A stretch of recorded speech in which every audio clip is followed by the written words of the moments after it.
আমি বলছি লাভ বাইটটা তো মনোজিতের গার্লফ্রেন্ডেরও হতে পারে, আপনি কি করেই বলছেন যে ওই লাভ বাইটটা এই নির্যাতিতার?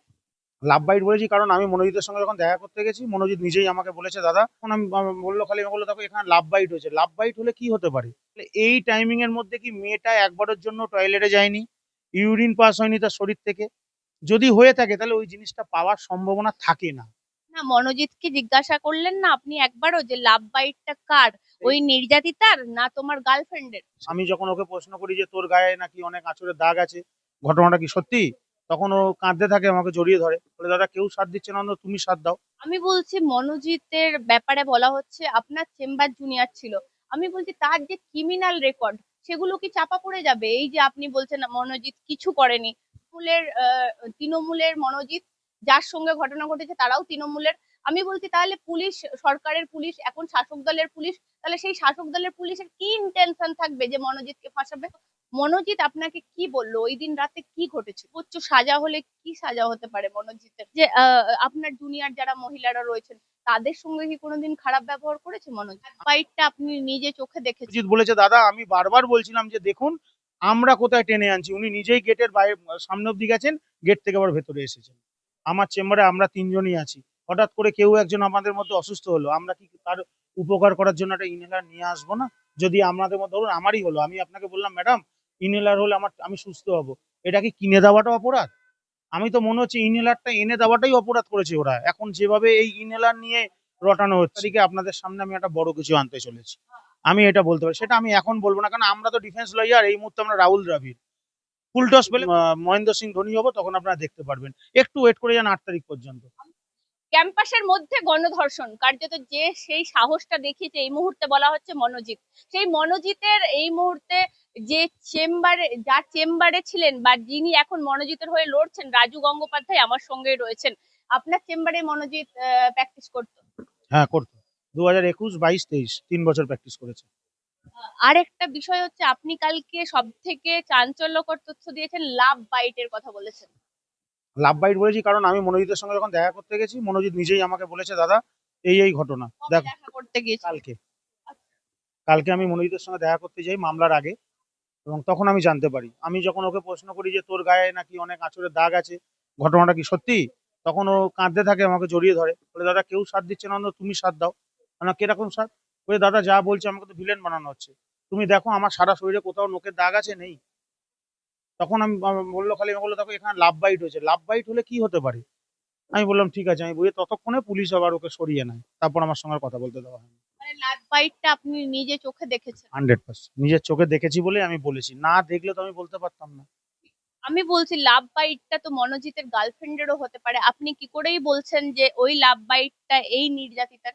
না না, আমি কিন্তু এখনো পর্যন্ত আপনাকে এই কথা বলিনি যে নির্যাতিতার লাভ বাইট। আমি বলছি মনোজিৎ আমাকে বলেছে দেখো দাদা ঘাড়ে একটা লাভ বাইট, সেইটা কার, সেটা মনোজিৎ তো এখন আমার কাস্টাডিতে নেই, মনোজিৎ আছে পুলিশের কাস্টাডিতে। না, মনোজিৎকে জিজ্ঞাসা করলেন না আপনি একবারও যে লাভ বাইটটা কার, ওই নির্যাতিতার না তোমার গার্লফ্রেন্ডের? সেইটা জিজ্ঞাসা করার তো পুলিশ আমার সুযোগ দিল না, পুলিশ তো ততক্ষণ ওকে টেনে নিয়ে চলে গেল। সেই জন্য তো আমি কোর্টকে এই কথাটা বলেছি কালকে, যে আমার এই মেডিকেলের কাগজটাও চাই, যে ওখানে বলা আছে কিনা লাভ বাইটের কথাটা। শরীরের মধ্যে অসংখ্য আঁচড়ের দাগ পাওয়া গেছে, আপনি মেডিকেল রিপোর্টটা দেখেছেন? না দেখা আমার দেওয়া হয়নি, কিন্তু আমি মনোজিৎকে দেখেছি কোথাও কোনো আঁচড়ের দাগ নেই। আপনি কি ওর জামা কাপড় খুলে দেখেছেন? না, যখন আমাকে বলা হলো আমি ওকে বললাম, ওর বোতামগুলো খোলাই ছিল জামার, আমাকে বললো দাদা তুমি দেখো। আমি যখন ওকে এই কথাটা বললাম যে এরকম আমি শুনতে পাচ্ছি তোর গায়ে আঁচড়ের দাগ আছে, বললো দাদা তুমি দেখো। আমি দেখলাম, আমি তো কোনো কিছু দেখতে পেলাম না। আমি বলছি একটা গেল গেল রব হচ্ছে এই মুহূর্তে মিডিয়ায়, মনোজিৎ মানেই একটা অন্যরকম। আপনিও নিশ্চয়ই দেখতে পাচ্ছেন সেই মনোজিতের হয়ে দাঁড়ানো, বা অনেকেই আলিপুর কোর্টে সিদ্ধান্ত নিচ্ছিল যে মনোজিতের হয়ে কেউ দাঁড়াবে না। আপনি কেন দাঁড়ালেন? এটা কি আপনার ক্লিন ইমেজ যেটা আছে তাতে দাগ পড়বে না মনে হচ্ছে? অ্যাডভোকেটদের আর ক্লিন ইমেজ, অ্যাডভোকেটরা কোনোদিন দুপক্ষকে খুশি করতে পারে না, এক পক্ষের দিকে করলে আর এক পক্ষ তাকে গালাগাল করবেই। এবং আমি এই প্রফেশনে এসেছি প্রফেশনটাকে চ্যালেঞ্জ নিয়েই। আমার মনে তখনই আসে যে আমি মনোজিতের হয়ে লড়বো, যখন আমি ডিফেক্টর লয়ারকে বলতে শুনেছিলাম কোনো এক চ্যানেলে বসে, যে আমাকে ফোন করে ভিকটিম জানতে চাইছে রেপের ডেফিনেশন কি। সেটা ছিল রাত্রি 10:30। তার পরের দিন গিয়ে, অর্থাৎ 25 তারিখ 10:30টায় উনি জেনেছেন ডেফিনেশন কি, পরের দিন 4:45-এ উনি কমপ্লেন করেছেন। আমার বক্তব্য আপনাদের চ্যানেলের মাধ্যমে সেই ইনভেস্টিগেশন অফিসারকে এই টাইমিংটা নিয়ে উনি কি ওনার কোনো একটা স্টেটমেন্ট নিয়েছেন সেটা আমাদের জানানোর দরকার নেই, অন্তত জজ সাহেবের সামনে আনুন। না, আমি একটা উনি যে আইনজীবী, উনার কাছে পড়াশোনা করতেন নির্যাতিতা অরিন্দম কাঞ্জিলাল, তিনি এখন ওনার আইনজীবী নয়, ওনার আইনজীবী অন্যরা, তারা সামনে এসেছে।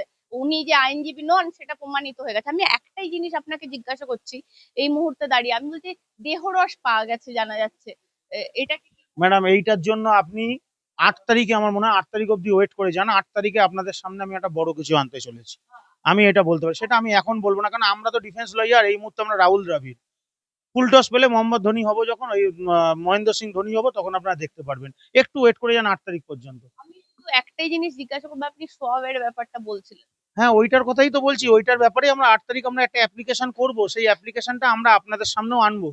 কারণ আপনাদেরকে আমি ইন্টারভিউ দেওয়ার পর যেভাবে আমার উপরে অ্যাটাক হচ্ছে, আমার পরিবারের উপরে অ্যাটাক হচ্ছে, আমি চাই যে যারা অ্যাটাক করছেন করুন, তাদের এটা কাজ।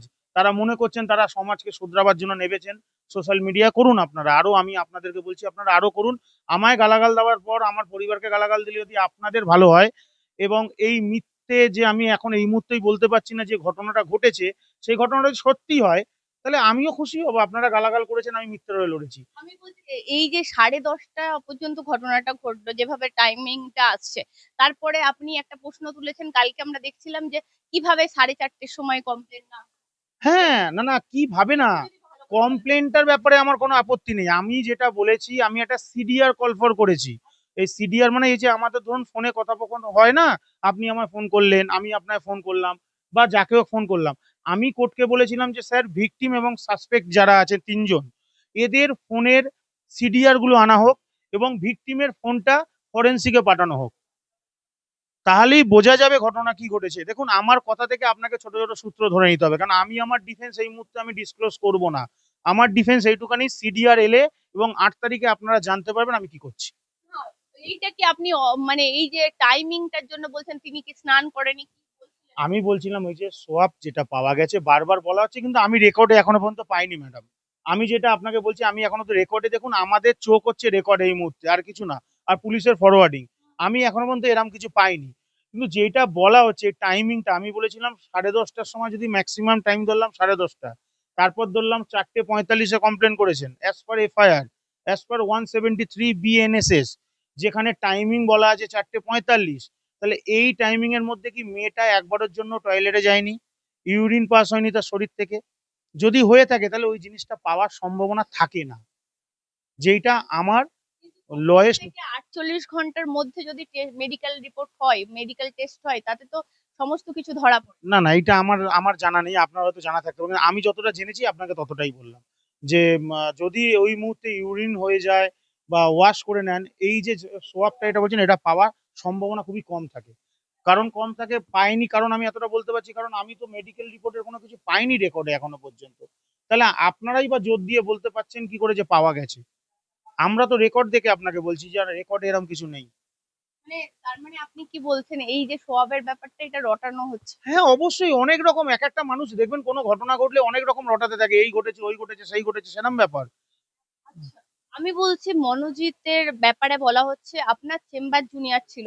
আমি বলছি তার যে ক্রিমিনাল রেকর্ড, সেগুলো কি চাপা পড়ে যাবে? এই যে আপনি বলছেন না, মনোজিৎ কিছু করেনি। ওইগুলো আলাদা মামলা, এইগুলো আলাদা মামলা।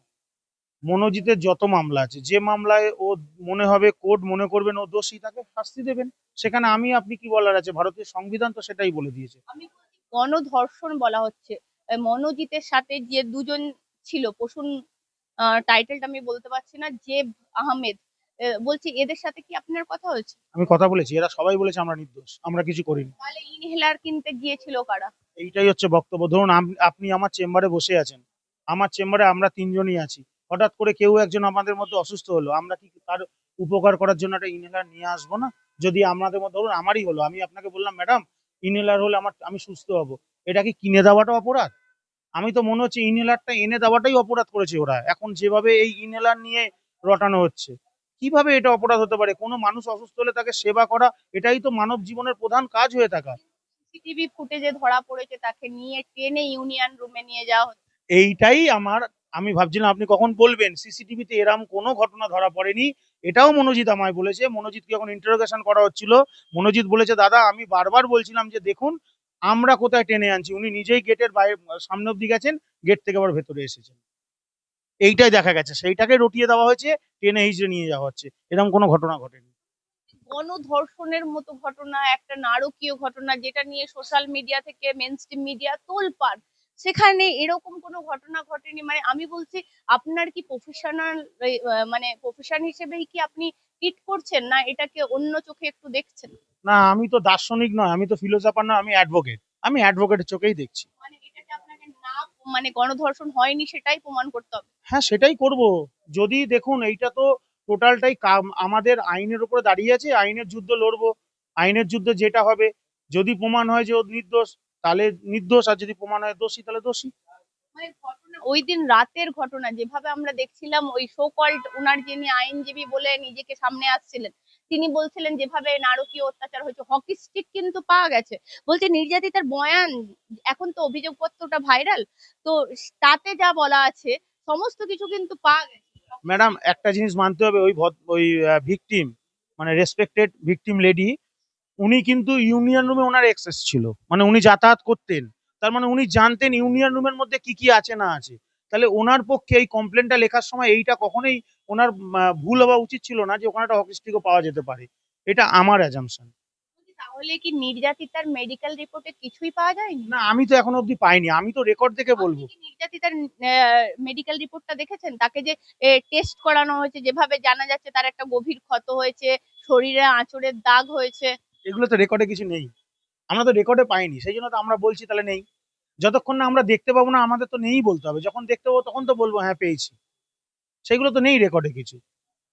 একটা জিনিস আপনাকে জিজ্ঞাসা করব, মনোজিৎ আপনাকে কি বললো ওই দিন রাতে, কি ঘটেছিল? মনোজিৎ আমাকে শুধু প্রথমে যখন আমি গেলাম আমায় জড়িয়ে ধরে কাঁদলো, আমাকে বললো যে দাদা আমাকে সবাই ভিলেন বানাচ্ছে, এরম কোনো ঘটনাই ঘটেনি, এরম কোনো ঘটনাই দাদা হয়নি। আর যে, আর বসুন, এরা কি বলছে? এরাও বললো যে ও অসুস্থ হয়ে গেছিল, আমি একটা ইনহেলার কিনে এনে দিয়েছিলাম। আমরা পয়সা কোথা থেকে পেলি? কিসের জন্য অসুস্থ হয়েছিল আপনি ওর জিজ্ঞাসা নাকি, করেন? হ্যাঁ হ্যাঁ হ্যাঁ, ওর নাকি আগে থাকতে এরকম একটা হাঁপানির ব্যাপার আছে, প্রবলেম। নাহলে ইনহেলার নিচ্ছে মানে নিশ্চয়ই তার প্রবলেম থাকলে তবে তো ইনহেলার নেবে, এমনি তো নেবে না। হঠাৎ করে একটা সুস্থ মেয়ে কলেজে এলো, প্যানিক অ্যাটাক হয়ে গেল।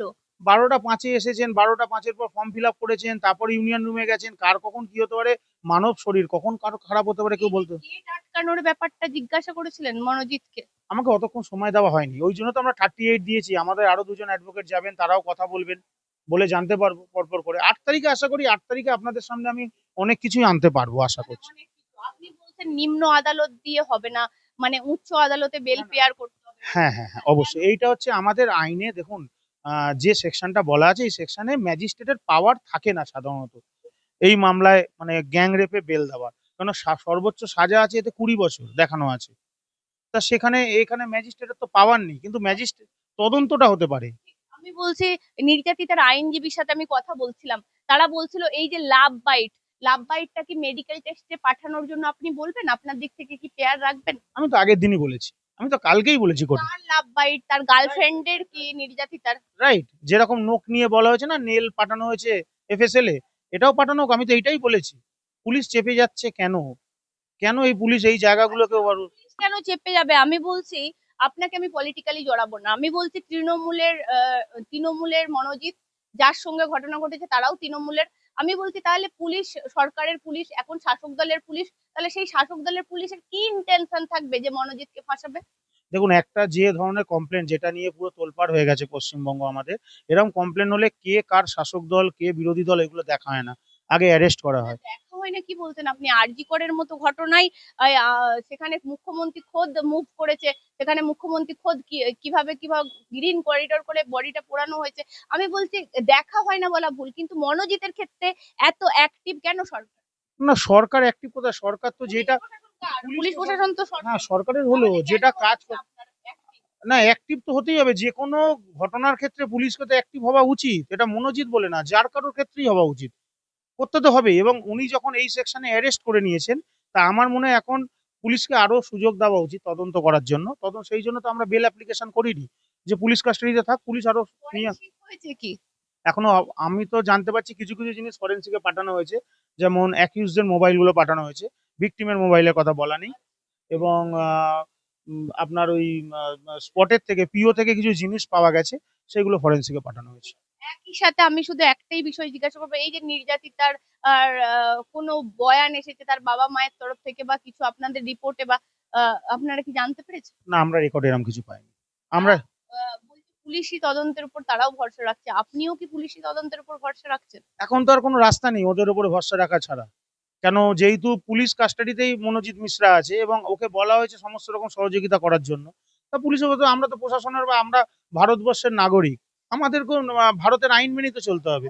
একটা জিনিস জানা যাচ্ছে যে ফান রোডে নাকি এই ঘটনার পর গিয়েছিল বা ভাইস প্রিন্সিপালের সঙ্গে ঘটনার পর মনোজিৎ কথা বলেছিল, এই ব্যাপারটা বলতে পারবেন? না, এইটা আমার জানা নেই, আমি এতটা কথা বলার সুযোগ পাইনি, আমি খুব সীমিত কিছু কত কথা। মিনিট আপনাকে সময় দেওয়া হয়েছিল? আমাকে দেওয়া হয়েছিল 5 মিনিট ম্যাক্সিমাম, 5 ধরুন। মিনিটের মধ্যে আপনি তিনজনের সাথে কথা বললেন? তিনজনের মধ্যে সঙ্গে এক এক করে 1 by 1 কথা বলতে 5 হয়। মিনিট মাত্র?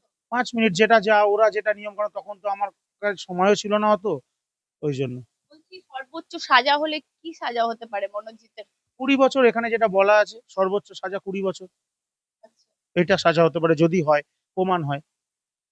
আরেকটা বিষয় আমি জানতে চাইবো, মানে অনেক প্রশ্ন কিন্তু উঠছে এই মুহূর্তে দাঁড়িয়ে যে যেভাবে আইনজীবীরা একের পর সামনে আসছে বা সরকারি আইনজীবীর তরফ থেকে কালকে কি বলা হলো? সরকারি আইনজীবী তো, আমি যে অ্যাপ্লিকেশন করেছিলাম পিও ভিজিটে, ওইটাকে উনি অবজেকশন দিলেন, আর তো কিছু বলা হয়নি। কারণ বেল বেল অ্যাপ্লিকেশন করি, তো সরকারি আইনজীবী কি বলবেন?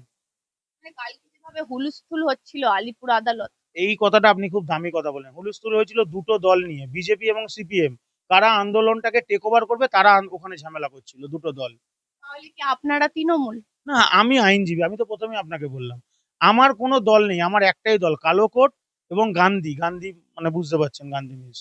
মানে কালকে কেউ বলছিল দাঁড়াবেন না এই মনোজিতের হয়ে, মানে আপনাদের চেম্বার জুনিয়র যেহেতু ছিল, আমি একটাই কথা স্যার জানতে চাইবো যে আপনার জুনিয়র যারা মহিলারা রয়েছেন তাদের সঙ্গে কি কোনোদিন খারাপ ব্যবহার করেছে মনোজিৎ? আমার মতে বলে, আপনি এই কথাটা আমায় না জিজ্ঞাসা করে আমার জুনিয়র যারা আছে, প্রায় 15 জন জুনিয়র লেডি আমাদের এখানে থাকে সব সময়, তাদের সঙ্গে কথা বলতে পারেন। আমি তো কথা বলেছি 1 by 1। তারা বলেছে মনোজিৎ দা কোনোদিন আমাদের সঙ্গে কোনো দুর্ব্যবহার করেনি বা কোনো বাজে চোখে দেখায়নি, বলেছে আমাকে তারাই। আর যেটা আপনি বলছেন লয়ার দাঁড়াবে না, এটা তো আমি মনে করি যারা করেছে তারা সুপ্রিম কোর্টের অর্ডারটাকে ভায়োলেট করেছে। তারা আমাদের ভারতীয় আইনকে মানছেন না। কারণ ভারতীয় আইনে সিআরপিসি তে বলা আছে আপনার 303-এ ডিফেন্স লয়ার পাবেন যিনি সাসপেক্টেড, এবং বিএনএসএস এ 340-এ বলা আছে ডিফেন্স লয়ার সে তার নিজের মতন চুজ করতে আপনি পারবে। একটা কথা বলছিলেন যে আপনাকে প্রচন্ড ভাবে আক্রমণ হচ্ছে সোশ্যাল মিডিয়ায়, আপনার পরিবারের ক্ষেত্রেও আক্রমণ হচ্ছে, সেক্ষেত্রে কি পরিবার থেকে সবাই বলছে ধর্ষকের বিরুদ্ধে মানে ধর্ষকের পক্ষে দাঁড়াস না? আমার আমার পরিবারে দেখুন, আমি তো জীবনে একটা চ্যালেঞ্জ নিয়েছি, সেই চ্যালেঞ্জের ক্ষেত্রে দেখুন কিছু তো হয়, যেমন আমি আপনাকে বলছি, আম, তারা তো আপসেট কাল হবেই। থেকে আক্রমণ হচ্ছে, হ্যাঁ, আপনার আক্রমণ পক্ষ হচ্ছে থেকে তারা, দেখা কেমন? সেই জন্য আমি বলেছি যে সোশ্যাল মিডিয়া এই মুহূর্তে বন্ধ রাখতে তাদেরকে। কেন, মামলা যখন করছি, মামলাকে তো মামলার মতন করতে, আমি তাদের আমি বাড়িতেও যে কথা বলছি আপনাদেরকেও তাই বলছি, যদি মনোজিৎ মিশ্রা গিলটি হয় সর্বোচ্চ সাজা তার হোক, আর যদি নট গিলটি হয় আশা করব আপনাকে ম্যাডাম পাবো, কাউকে পাই না পাই, কেন আপনি খুব অ্যাক্টিভ। আপনি অন্তত একবার দেখাবেন যে এই ছেলেটাকে কিভাবে সকলে ভিলেন বানিয়েছিল, আশা করবো আপনাকে পাবো।